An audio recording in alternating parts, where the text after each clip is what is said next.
කෙලෙහි ගුණ නැති මිනිස්සු අපිව දාලා යද්දි එයාලට නිදහසේ යන්න දෙමු.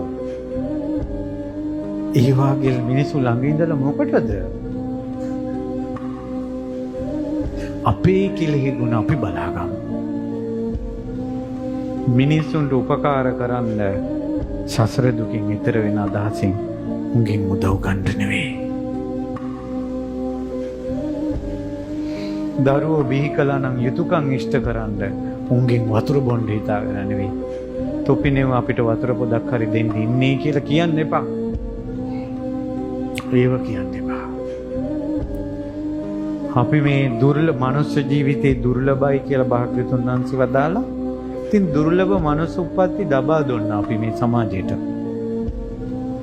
ඒව මැරෙන්නේ නැතුව ජීවත් කරගත්තා. ඉස්කෝලේ යවුවා හොඳ නරක කියලා දුන්නා. උන්ගේ ගමන උන් දැන් ගියාවේ. කොහොමද නිදහස් හිතකින් මැරෙන්නේ නැත්තම්? හැම කෙනාම අතහැර යද්දි නිදහස් හිතෙන්